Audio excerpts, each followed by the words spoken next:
Hi and welcome to Dan Litzman's blog, and this is the first. So yeah, lots of updates, long list. The first one is with my Mac, and it probably explains why I'm doing my blogs this way. Same problem I had happened with my Mac last time. As last time, it's silly. I tried to boot it up, and the installation got corrupted again. So, in order to use my iMovie, which I do to edit my videos, I'm going to have to send it back to the insurers to get it disk wire put on it. And yeah, a whole lot of palaver. So I'm trying to find my Windows editing alternatives, so you can see the house style of my videos may change a little bit due to that. It's only temporary. So I'm going to use Windows Movie Maker. It's going to be interesting. Anyway, so another update is the second one. I've got a new bike, and okay, I know I said it was a motorbike. It's not. I'll be doing another blog as to why that is, but for now I'm going to go into more details about my bike. Well, it's a 2011 Hawaiian. See, not English. HT50Q-16. Yeah, it's not nice. And yes, as you guess, it is a Chinese motorcycle. My thoughts. Well, it's a good bike. It's a great bike. I got it for £275, which is a fat. Well, £275, obviously, for the English people. And yes, it was not a bad buy. It seemed to be working fine, and all was dandy with that. So I'm pretty happy with it.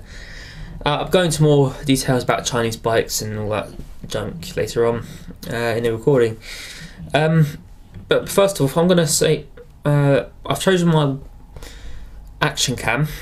An action camera, if you don't know, it's just a camera that you can attach to your motorbike helmet, which is what I'm going to do, or you can attach it to your bicycle or whatnot, just to record well, action, really, as the name suggests. Now the problem is finding the perfect one. I'm using one called the Extreme HD, which is what Techmo has recently reviewed. I'll probably post a link to his channel. Oh no, probably not. But yeah, you just search him. It just saves me having to muck around with the editing the description box. Okay, so got the Extreme HD. It's 1080p HD. Well, it's not really needed because YouTube only renders 720p 30 frames, which is, well, average at best, really. And I wish YouTube actually do the 1080p version that we used to do. But that's another rant for another day. So yeah, I mean, it is a sub £100 action camera, and when you go below that price point, it's really hard to find an action camera with an external microphone, which is what you'd need to motovlog, really. And even the Extreme HD has its flaws. So, but apart from that, it has a very good camera. Now, one of the flaws of the Extreme HD, which some people manage to fix, but I don't really want to go into taking the Extreme apart, is I want to. It records regardless if you've got your external microphone in the jack, which is a 3.5mm, by the way, which is typical fantastic. Gonna have trouble finding microphones for that. As you see from other videos, it records both from the external mic, which is just going to be wind noise, and the external mic as well, which makes no sense. So, and others are recorded. In fact, it's saying that they have a strange knocking sound even from the clip, and obviously when you have the door open, at the back of it doesn't become any waterproof anymore. So yeah, they're the really downside, but I'm not going to pay $350 for a new Drift Ghost or HD, or, you know, that kind of price per range, which is what they are. So when I do get one, I'm waiting out for a bit longer just to make sure there's no suddenly Techmo brings out this fantastic sub £100 action cam with all the bells and whistles that I need, really. But if not, that'd be the Extreme HDs, be what product I'd be recording on. Okay, so lack of videos. Obviously, at the moment I've got 18 videos. So I'm quite new, and I haven't recorded a video since the 4th of January, which was basically the beach one. I did that for a bit of fun. So yeah, it's been a little while.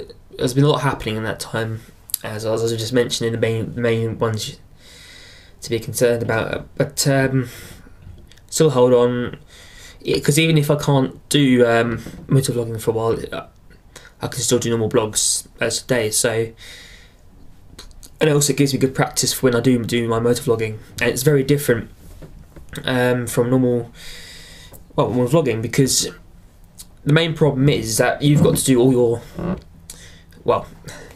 your observations as you would on a normal motorbike, and talk at the same time, and I'm no multitasker. So yeah, that's out of the way. Then I might do another blog. Well, not might. We probably will do another blog. Before I do my first motovlog, it would be about me, really, and sometimes I say that for another video. Just trying to remember if I've got any other updates. It's always the way. Another thing you probably noticed from my videos is that I try to go for the purest approach and try to do minimum editing as possible. And the reason why I do that is it gives a more authentic experience, and it's kind of going to show you what goes into it and how much proper motovloggers actually put into editing the videos afterwards. It's not necessarily a bad thing. It's people want to do professional looking videos, and I completely agree, you know. But you could argue I'm probably being a bit lazy now with my editing. But yeah, anyway, on the updates anymore. No, I think that's it. Okay, so on to my next part of this video, which is going to be Chinese motorcycles. Now, before I get onto the subject, there's there's loads of myths and legends about Chinese motorcycles, and well, I'm going to put a kind of debunk a lot of them as I'm going along. And obviously, this is not just, I'm not going to talk about every single Chinese bike, because there's so lot of them. So you've got to really do your homework with Chinese motorcycles, especially if you're buying them brand new. Okay, so I've had two scooters so far. I had a Von Hilda, which is my Honda Bally 1993 SG50, which is the full name of the bike, apart from the Von Hilda. Weird name, isn't it? But that's what I named her. Good old Von Hilda. Good bike. The Honda is very robust for an old bike. It's 2-stroke, 50cc, which is same as my my Chinese one. And there's next year I'll probably upgrade to 125, but that's where I'm stopping, the 125s. I mean, the Spicy does says, you know, it's not necessarily it's the cost these days, because you got to do the mod 1, the mod 2, the theory, and it all just goes, it just mounts up. So yeah, so I had that bike, and it's a good bike. It's going. It's been repaired. Now the reason why I sold that bike to my stepdad was because there was a problem with the carburetor, which turned out just to be water in the end, where it'd start petering out on as I was going along. which it wasn't very good. But overall, it's robust. The parts were hard to find at best. You know, it is an old bike, and I don't think Honda would support something that old. Well, mind you, they probably do for the Fizzy. So, anyway, so with the Honda Bally, she was. I think I sold it for what I got it for, 250, which is very cheap, so I couldn't really complain. The battery needed a specialist battery, which is specifically for the SJ50, because the part of the fuse box was like a clip type looking thing that was slotted onto the battery, which means I couldn't use any standard scooter battery, which was a bit annoying. So that prompted me to sell my bike, get a new one. Well, I was thinking of looking at straight out getting a 125, but I really couldn't find anything in my price range. I had a price limit of 450, and anything. And even though I did have 125s, it was a bit, skitty and a bit rusty, a bit rustic. It's not really good looking ones that need doing lots to it.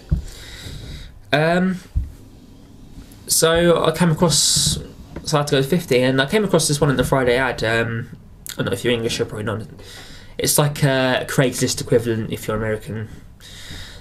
Anyway, so I bought it was a Huaytan. This is what I was looking at now. It had rear light cluster. The bulb went, well, not bulb, the plastic smashed. So, which isn't a bad thing really. I mean, the indicator still worked, which was a good thing. So I could drive it home, and the battery was flat, and it wasn't no good. So I kind of, and it was advertised for 350, I think it was, yeah, 350, and I managed to knock it down to 275, which is a fantastic deal and it's 2011. This Chinese bike. Now, okay, I'm going to stop the kind of temporary stop the recording there, if you like, because I'm going to quickly go into Chinese bikes in general. Now, the first myth is Chinese bikes parts are hard to get for. Now, for some Chinese bikes that's true, but not for my one really, or any other mainstream scooter like Huaytan. I think Sinis have quite easy parts to get hold of. Tao Tao have quite easy, because they're all part really the similar bikes. They just have different body panels here, there. So, and the same engine. They're all type the GY6 engine, which is a Honda clone, but it's very capable, very very quiet, very smooth, and which I'll show you tomorrow, hopefully. When it gets better. So yeah, this is probably already like 20 million minutes, but so yeah. Anyway, so the GR6 is very good. The parts are so easy to get hold of. I mean, my engine number was a 139 QMB, I think they call it, which is quite popular GY6. So you get parts all over the place. So that's a good thing about Chinese bikes. The parts are easy, cheap, and reliable to get hold of. The next myth is Chinese bikes are unreliable. Again, this depends on manufacturer, which, unfortunately are unscrupulous ones are out there that are willing to con you out of money. But the majority of Chinese bikes, as long as you do your homework, and there's loads of Chinese scooter forums, so you'll easily find the right one. A lot of them are good people. These dealers are really good importers. The bikes are good quality. But you've got to kind of realised that the build quality isn't going to be the same as a Honda. It's just not.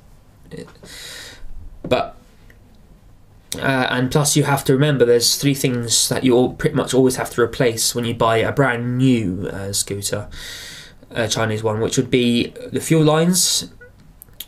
They tend to go bad quite quickly. The oil needs to be changed straight away, because that's not really all that they ship from the factory isn't, well, not really oil really, it's just like liquid to stop the engine going bad, I guess, when it's being shipped. People put fuel filters on, that kind of thing, but they're the kind of the 3 main things. Also the valve stems, which are the part where you connect your air pump to inflate the tyres, that can go bad as well, so it's recommended that you change those, but some dealers already do them for you, so it's always good to ask the dealer before you buy the bike. And I think I'll say dealer, they're more importers really than dealers, but the one we have in the UK is called Direct Bike, which is a Watan, which is the proper name of the Direct Bikes. So that's myth 2. Now, I don't know if it's just my bike or others, but my Watan, I've been riding it for a little while, and the problem is it seems to it doesn't like getting up to top speed very well. It doesn't get up to top speed very quickly, and every time I try and give it more gas, more throttle, it will it just starts to hunt. The engine brake kicks in, so I have to make sure I twist it the throttle very slowly, otherwise you're not going to get to 30, which I'm not sure. I think it's a carburetor problem, so if I find a solution to that problem, I'll try and I'll tell you what happened. But yeah, so I'm not saying Chinese bikes are saints by any means of the word, but if something is to go wrong with them, they're quite cheap to fix. I mean, and the next kind of thing I have, my kind of gripe, is the insurers, which is not necessarily the Chinese biker's fault. Like, it's more insurance. Now, I went to a company, I'm not going to say their name, but I went to a company that quoted me for my renewal price 980 something, which is ridiculous. I mean, it is ridiculous. This is a moped. This is a 50cc moped, and it cost me £900. It's ridiculous. So I cancelled, and I managed to find a bike insurer which was, surprising enough, kind of specialised in Chinese motorcycles, which, the quote price was so much cheaper. It was like £117 a year. Fantastic. So if you do get really high insurance quotes, please obviously do your homework. And make sure you find it. I think Chinese specialist one insurers are the best, but then again you get Sunscreen as one of those. So next thing is probably another myth, is that, see, there's kind of like a bike snobbery that some bikers have, and it's kind of a shame, really. I mean, I have, me being my Honda, I wouldn't say there was much difference. I can't really say much difference. Then my two bikes, my Honda and my Chinese.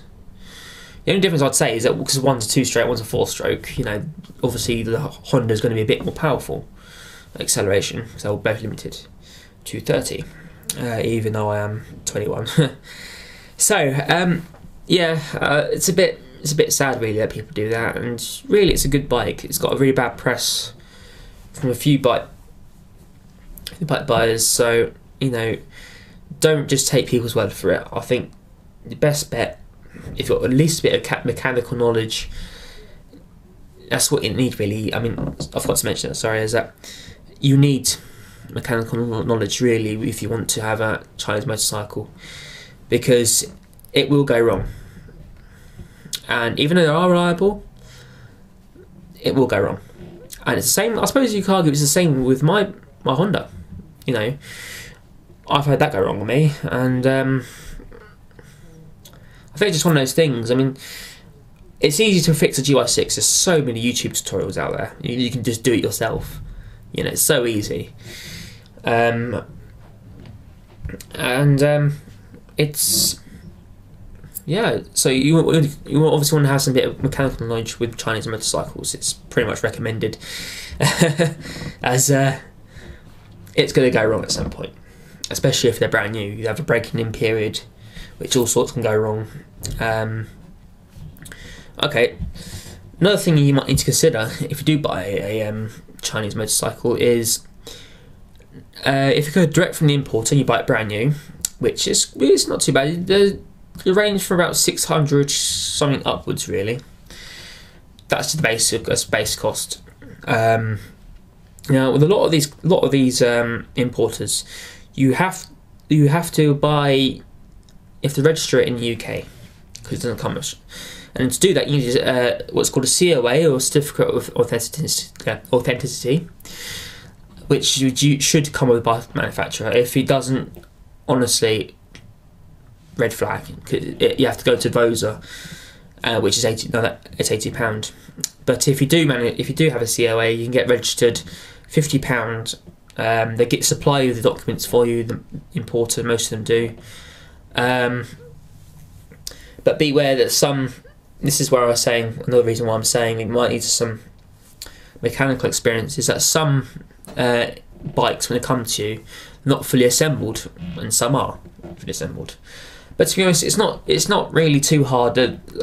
I mean, again, there's plenty of, if you've got one mainstream like a Tao Tao, or you've got Lintex, or even my bike Whitetown, it's easy available YouTube videos that can show you how to put the bike together, and that's the joy of it really. But it's literally, most of the time it's just putting on the forks on, and okay, so anyway, it's all about a jump cut. Well, it's 22 minutes. I'm going to wrap it up there, kind of. If you've got any more questions, I'll try and answer as best I can. I don't pretend to be a massive mechanic on bikes, but if it's information I've researched, I'll let you know, and I'll probably give you the link if Google Plus lets me. It's a horrible thing, Google Plus. But anyway, thank you for watching, and please support me. I mean, even if you don't like this, our videos, it would be really nice. All you got to do is turn off your ad blocker, watch the live stream ad all the way through. That's another, or something like that, or just click on one of the ads if it's on the video, if it's just overlay ads, because that would support me so much. And you know, it's very, us little guys, who pretty much depend on revenue from YouTube. It's, you know, it's hard out there, and so it'd be really nice if you could support us that way. The reason why I said to watch the live stream ad-on review is that YouTube is very stingy. If you press the skip ad button, it means that I don't get paid, even though it displays. It's really silly. So yeah, anyway, thank you very much, guys. Dan Lexman here, and I shall see you soon.